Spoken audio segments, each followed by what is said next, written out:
Hi everyone, आज हम बात करने वाले हैं सेल्फ स्टडी के बारे में। तो today I will tell you certain small steps जिसको आप फॉलो करोगे तो तुम्हारी सेल्फ स्टडी अच्छे से होने लगेगी। बिकॉज आजकल जो है ना, हम बच्चों का मन ही नहीं करता है पढ़ने का मन क्यों नहीं करता है? इतने डिस्ट्रैक्शन हमारे आसपास में, और आजकल तो पढ़ाई फ़ोन से होती है और फ़ोन में इतने सारे डिस्ट्रैक्शन, तो बहुत ही बच्चों के लिए ये एक आप कह सकते हो प्रॉब्लमेटिक सिचुएशन आ गया कि सेल्फ स्टडी को टाइम कैसे दे। अब भाई ये सेल्फ स्टडी होता क्या है, पहले ये सुन लेते हैं और फिर आगे के स्टेप्स देखेंगे। तो सबसे पहली बात, आप स्कूल में भी पढ़ते हो, ऑनलाइन क्लास में पढ़ते हो, ट्यूशन में पढ़ते हो, स्कूल और ट्यूशन से मिला हुआ होमवर्क करते हो, असाइनमेंट करते हो, क्या उसको हम सेल्फ स्टडी कहते हैं? नहीं। तो फिर सेल्फ स्टडी है क्या? तो देखो यार, आप स्कूल में, ट्यूशन में और असाइनमेंट करते हुए जो कॉन्सेप्ट्स है उनको ग्रैब कर रहे थे और समझ रहे थे, सिर्फ और समझने का पोर्शन वहाँ हो रहा था। सेल्फ स्टडी के टाइम पे आपने जो कुछ भी कॉन्सेप्ट समझा है, अब उन्हें आपको अपने ब्रेन में फिट करना है। तो आप महंगे से महंगे ट्यूशन ले लो, अच्छे से अच्छे फैकल्टी से पढ़ लो, अच्छे से अच्छे टीचर से, यूट्यूब पे, ऑनलाइन क्लास में या घर पे या ट्यूशन में पढ़ लो। बट जब तक आप लोग सेल्फ स्टडी नहीं करोगे तब तक वो जो नंबर आते हैं ना आपके 90+ वाले, वो नहीं आएंगे। ठीक है, तो ये ज़रूर समझो कि if you are a student तो सिर्फ ऑनलाइन क्लास, स्कूल, ट्यूशन से सब कुछ नहीं होगा, सेल्फ स्टडी तो करनी ही पड़ेगी। सेल्फ स्टडी ही है तो आपको एक एवरेज से एक जो है अपना टॉपर स्टूडेंट की तरफ लेकर जाएगी। ठीक है, और जो टॉपर स्टूडेंट है यानी कि जिसके अच्छे नंबर आते हैं, उसको उस बेंच मार्क के ऊपर सेटल करके सेल्फ स्टडी रखेगी। If you are a good student, तुम्हारे बहुत अच्छे नंबर आते हैं और तुम सेल्फ स्टडी करना बंद कर दोगे because of the situation these days, भाई बहुत डिस्ट्रैक्शन है, तुम भी डिस्ट्रैक्शन में बह गए, तुमने पढ़ना बंद कर दिया, तो भाई तुम नीचे आओगे। ठीक है, तो सेल्फ स्टडी को कैसे स्टेबल रखना है ये मैं आपको पॉइंट वाइज बताती हूँ। तो सबसे पहली चीज़ क्या है, create your personalise study space. बड़ा भारी भरकम वर्ड लगता है, पर्सनलाइज स्टडी स्पेस। कुछ नहीं है ये पर्सनलाइज स्टडी प्लेस, मतलब ये है कि एक जगह पे अपनी पेंसिल बॉक्स जिसमें सारा स्टेशनरी का सामान होता है, रजिस्टर जितने भी है तुम्हारे स्कूल के, ट्यूशन के, एक तुम्हारी बुक्स हो गई सारी, एनसीईआरटी, रिफ्रेशर जो भी आपके पास है, और आपके सिलेबस जहाँ पे एक सिलेबस लिखा हो, वो सब सामान तुम्हें एक जगह पे इकट्ठे करके रखना, चाहे वो टेबल पे हो, चाहे आपकी अलमारी के पास में कोई जगह में हो, कहीं पे भी आपको अपना सारा सामान इकट्ठा करके रखना है। और बेसिकली आजकल तो मोबाइल, ईयरफोन, चार्जर सब कुछ सेटल करके रखना है, सो दैट ऑनलाइन क्लास हो तो आपको इधर उधर घूमना ना पड़े, आप अपना सामान उठाओ और पढ़ने से बैठ जाओ। अगर आपको पढ़ने बैठना है तो आपको पता है हाँ मेरी साइंस की बुक ये रही, साइंस का ट्यूशन रजिस्टर ये रहा, साइंस की रिफ्रेशर ये रही, पेन उठाया एंड आई एम स्टडिंग।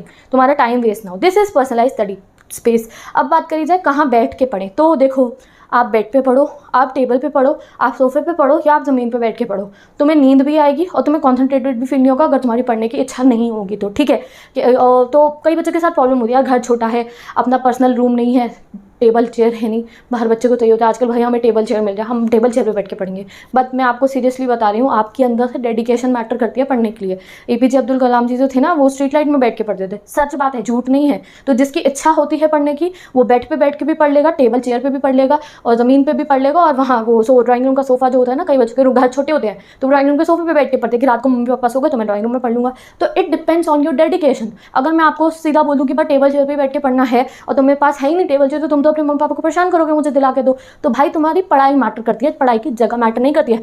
तुम डिस्ट्रैक्टेड होगी, तुम्हारा पढ़ने का मन नहीं होगा, तुम्हें नींद आना चाह रही होगी ना, तो तुम्हें टेबल पे भी नींद आएगी, बेड पे भी आएगी, जमीन पे भी आएगी। तो इट डिपेंड्स ऑन योर क्या, तुम्हारी सेल्फ एस्टीम। अगर तुम्हें समझ में आ गई पढ़ाई की इंपॉर्टेंस, तुम्हें पढ़ाई की इंपॉर्टेंस को समझना कि ये मुझे 90+ वाला बच्चा बनाएगी, और हर बच्चा चाहता है मैं 90+ लेकर आऊँ, हर एक बच्चे के पेरेंट्स चाहते हैं कि इसकी 90+ आए, तुम अंदर से चाहते हो, पेरेंट्स की इच्छा पूरी ना करो, अपनी तो करो ना पूरी। तो कहीं पे भी पढ़ो, बेड पे, टेबल पे, सोफे पे, छत की सीढ़ियों में, बच्चे मेरे को पता है कई those who don't have big homes तो उन्हें कहीं पे भी बैठ के पढ़ना पड़ता है, तो भाई कहीं पे भी पढ़ो बट कॉन्सेंट्रेटेड होकर पढ़ो। अब आती है सेल्फ स्टडी करे किस टाइम, तो भाई सेल्फ स्टडी तो हमें करनी पड़ेगी। आपके 3 से 4 मेन सब्जेक्ट होते हैं, तो उनके लिए अगर मैं आपको कह दूँ आप बस 1 घंटा दिन का पढ़ो तो that is not enough. Okay, चाहे हमारा मन करे या ना करे, हमें पढ़ाई तो करनी पड़ेगी और मन अंदर से बनाना पड़ेगा। तो इस वीडियो को देखने के बाद आपका मन जरूर बनेगा पढ़ने का। तो आपको 2 घंटे निकालने हैं अपने, जिसमें तो प्रो स्टडी करनी है। प्रो स्टडी मतलब उस समय मोबाइल को तुम नहीं छुओगे, जो कॉन्सेप्ट है वो समझ चुके होगे पहले से ही, और बैठ के अपने लर्निंग करोगे, क्वेश्चन आंसर 10-15 निकाल के रखोगे, इन्हें लर्न करूंगा, या फिर जो है मैथ्स के इक्वेशन सॉल्व करोगे, कोई न्यूमेरिकल करोगे, या फिर चैप्टर रीड करोगे जिससे आप उसे समझ सको। 2 घंटे आपको निकालने हैं अपने सेल्फ स्टडी के। तो वो 2 घंटे का कौन सा टाइम बेस्ट है आप लोगों के लिए? या तो आप बन जाओ नाइट ऑल और अर्ली बर्ड, अब तो डिबेट खत्म हो चुकी है, इट्स अपॉन यू, आप कभी भी पढ़ो।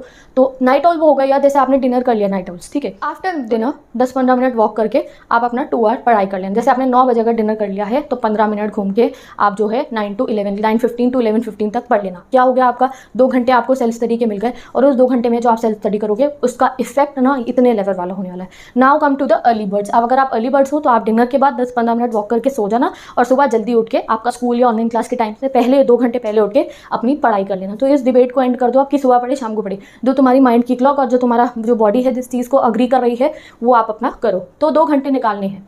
नेक्स्ट चीज़ आती है आपकी यार, अगर आपको पढ़ाई करनी है, सेल्फ स्टडी करनी है, तो you need a very realistic time table. क्या होता है, हम टाइम टेबल बनाते हैं 8 घंटे पढ़ाई करेंगे, 8 घंटे पढ़ाई करेंगे, बट 8 घंटे पढ़ोगे कैसे जब दिन में 8 घंटे है नहीं पढ़ने के लिए। आधा टाइम तो ऑनलाइन क्लास, ट्यूशन और तुम्हारे थोड़ा सा फन और मम्मी की हेल्प करवाना या कुछ और काम में निकल जाता है, तो कहाँ से 8 घंटे की आप अपनी सेल्फ स्टडी लाओगे। तो उसके लिए डोंट वरी, आपके लिए बहुत रियलिस्टिक टाइम टेबल गिवन है डिस्क्रिप्शन बॉक्स में, उसको आप चेक कर सकते हो। Okay, next thing is notes बनाया करो, लिखने की प्रैक्टिस करा करो जब आप अपनी सेल्फ स्टडी कर रहे होते हो। देखो राइटिंग, जब हम किसी चीज़ों को लिख लेते हैं तो वो हमारे दिमाग में फिट होती है। अब जैसे मैथ्स की कोई प्रॉब्लम है, तो अगर आप मैथ्स की प्रॉब्लम को सिर्फ रीड कर लोगे तो क्या समझ में आती है, नहीं ना। जब उनमें उसे सॉल्व करके देखते हैं, एलएचएस आरएचएस को प्रूव कर देते हैं, तभी तो हमें जो है वो समझ में आती है और हमारे माइंड में फिट होती है कि हाँ इसको ऐसे करना है। तो एक्जैक्टली थ्योरी सब्जेक्ट्स के साथ भी होता है। थ्योरी सब्जेक्ट्स में आप लोग या तो क्वेश्चन आंसर्स लिखोगे सारे, अगर आपके पास क्वेश्चन आंसर्स लिखने का टाइम नहीं है तो do make notes of each and every chapter. आपके जितने भी चैप्टर है उसके आपके पास शॉर्ट नोट्स होने चाहिए। जैसे इंग्लिश के 10 चैप्टर्स है तो उनके short notes like a summary format, जिसमें उसके 1 मार्कर, एमसीक्यू क्वेश्चन और उसके ट्रू फॉल्स, उसके ऑथर का नाम,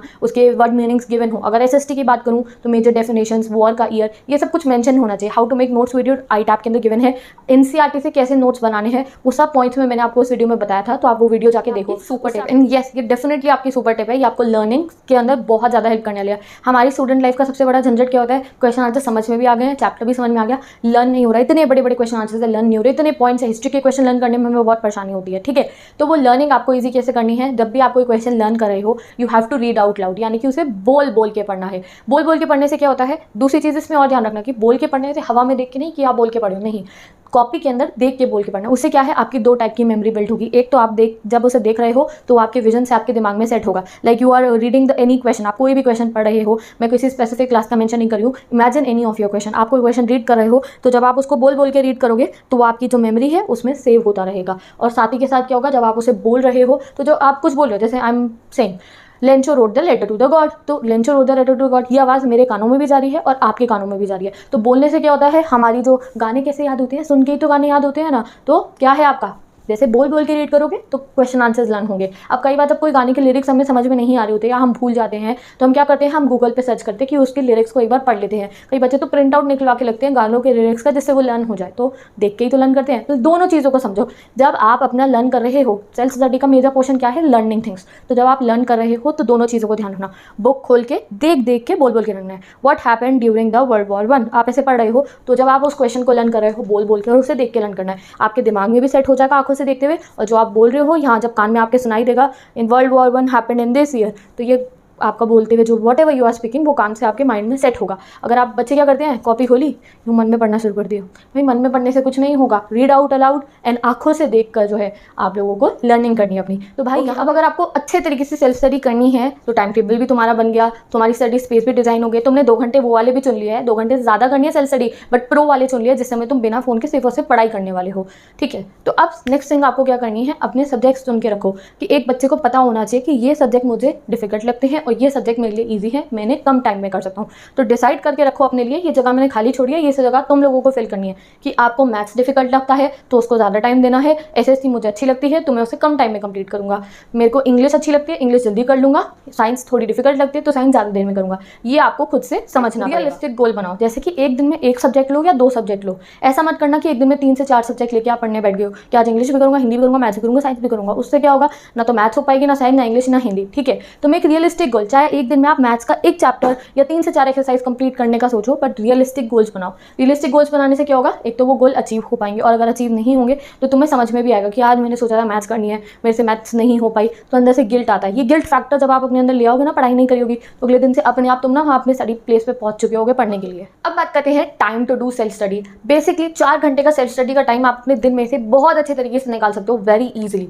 तो सबसे सिंपल पॉइंट्स मैं आपको बताती हूँ। एक पीरियड है ये 7 से 9 का, 7 से 9 बजे का जो टाइम होता है, तो आप आपकी ट्यूशन जो है 7 से 9 के बीच में मत रखो। वैसे भी आजकल तो यार लॉकडाउन लग जाता है 7 बजे के बाद, अगर नहीं भी है तो 7 o'clock अंधेरा हो जाता है, तो आप 7 to 9 का पीरियड जो है अपना ट्यूशन्स को एंड करवाओ अपनी, और 7 बजे आराम से अपना पढ़ने बैठो, न्यूट्रिशन लेके, दूध पियो, चाय पियो, हैव सर्टेन लाइट स्नैक्स और पढ़ने बैठो। 7 to 9 का पीरियड। अब ऑब्वियसली इसमें आप बीच में स्मॉल ब्रेक ले सकते हो, ऐसा नहीं कि 2 घंटे रेगुलरली पढ़ना है। 60 मिनट्स पढ़ लिया, 1 घंटा पढ़ लिया, 15 मिनट का ब्रेक ले लिया, फिर बाकी के बचे हुए टाइम में पढ़ लिया। तो ब्रेक आप अपने हिसाब से ऑब्वियसली लोगे, ऐसा नहीं है कि 2 घंटे लगातार बैठ के पढ़ोगे, दिस इज ऑब्वियस। अब 7 7 से 9 का जो ये टाइम है, ये 2 आवर्स का, ये तो कोई नाइट आउल है या अर्ली राइजर है, सुबह पढ़ने वाला रात को पढ़ने वाला कोई भी निकाल सकता है। 7 to 9, 9 o'clock बेसिकली आपने डिनर कर लिया, उसके बाद क्या है आप ओके, तो अब डिनर के बाद आता है आपका डिवाइड होने का टाइम। तो डिनर के बाद क्या है, नाइट आउल जो है थोड़ी देर वॉक करके 9:30 to 11:30 तक पढ़ाई कर लेना। मैंने सिर्फ यहाँ 11:30 इसलिए लिखा है भाई 2 घंटे निकाल लो अपने, तुम्हें ज़्यादा देर पढ़ना है पढ़ो, बट ये अश्योर करना कि 8 आवर्स की स्लीप हो रही है। और जो अर्ली राइजर्स है वो 9:30 के बाद 11 o'clock तक सो जाओ, 10 o'clock तक सो आराम से, सुबह उठो 5 बजे, 5 से 7 अपनी बहुत अच्छे तरीके से सुबह सुबह बैठ के अपनी सेल्फ स्टडी करो। तो कोई बहुत मुश्किल चीज़ नहीं है। टोटल अगर हम देखिए एक नॉर्मल स्टूडेंट को, अगर वो नाइट आउल है तो भी बहुत आराम से आपने 4 घंटे अपने पढ़ने के लिए निकाली है, और अर्ली राइजर है तो भी आपने 4 घंटे आराम से निकाल लिया, और अभी सिर्फ हमने इन बैचेस में ही पढ़ाई करी है। तो सेल्फ स्टडी का टाइम आपके पास होता है, आप उस पर ध्यान नहीं देते हो क्योंकि हमारा मन नहीं होता है पढ़ने के लिए। तो सबसे पहले आपको मन बनाना है पढ़ने का, फिर ही आपकी सेल्फ स्टडी हो पाएगी। प्रैक्टिस मोर एंड मोर, जितना आप प्रैक्टिस एंड रिविजन करोगे, जैसे आपने एक चैप्टर पढ़ लिया, उसे कंप्लीट कर लिया है, तो कभी भी उड़ते फिरते उसे रिवाइज जरूर कर लिया करो, जिससे कि क्या होगा, वो आपको हमेशा के लिए याद रहने वाला है। With this I am ending this video. I hope ये वीडियो आपको हेल्प करेगी आपकी सेल्फ स्टडीज में इन दीज डेज, बिकॉज मुझे पता है समय पे डिस्ट्रैक्शन बहुत है, तो डिस्ट्रैक्शन को आपको खुद से किल करना पड़ेगा। स्टडी स्पेस आपका बेड, सोफा, टेबल कुछ भी हो, अगर आपका मन होगा पढ़ने का तो इफेक्टिवनेस आएगी। Next thing what I told you, एक टाइम टेबल बनाओ, उसे अपने सामने लगाओ। जब उसे फॉलो नहीं करोगे तो गिल्ट आएगा ना, तो अगले दिन से आराम से पढ़ोगे। और जब कोई गोल बनाते हो कि यार मैथ्स करूंगा, साइंस करूंगा और इंग्लिश भी करूंगा और हिंदी भी करूंगा, तो भाई ऐसे गोल्स नहीं बनने। एक रियलिस्टिक गोल बनाना है कि मैथ्स करूंगा, साइंस के चैप्टर की रीडिंग मार लूंगा, ऐसा रियलिस्टिक गोल बनाना है जो फुलफिल तो हो सके। लास्टली 2 से 3 मैंने आपको स्टडी, 7 से 9 का पीरियड है, अरेंज करो यार इस समय में पढ़ूंगा। और क्या है 9:30 से 11:30 किसका, नाइट आउल्स का, एंड अर्ली राइजर्स का सुबह के 5 से 7, ये बेस्ट टाइम्स है पढ़ने के। तो भाई इस समय में पढ़ने की ज़्यादा कोशिश करना। नेक्स्ट थिंग मैंने आपको क्या बताई, जब आप पढ़ रहे हो, पढ़ाई करना मतलब क्या है, क्वेश्चन आंसर्स को लर्न करना,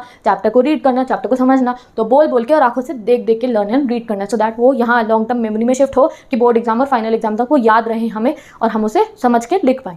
अब लास्टली क्या है, प्रैक्टिस करते रहना, रिविजन करते रहना, और मैं तो हुई तुम्हें याद दिलाने के लिए रिविजन बैचेस ऑन कर दूंगी, जिससे आपका जो है चैप्टर्स के रिविजन होते रहे। तो with this bye bye, take care, best of luck, and yes, how to make notes की वीडियो में डिस्क्रिप्शन बॉक्स में एंड आई टैब में गिवन है, you can go and watch it. Time table is also given, तो study tips by Suman Saini playlist given है, वहाँ पे बहुत इफेक्टिव टिप्स है। अगर आपको कहीं पे भी कंफ्यूजन आ रही है कैसे पढ़ूँ, मन नहीं करा ये वो, तो भाई बहुत सारी बातें मैंने आपको बताई है, you can go and watch it. Bye bye, take care, best of luck, and let's meet in the next video.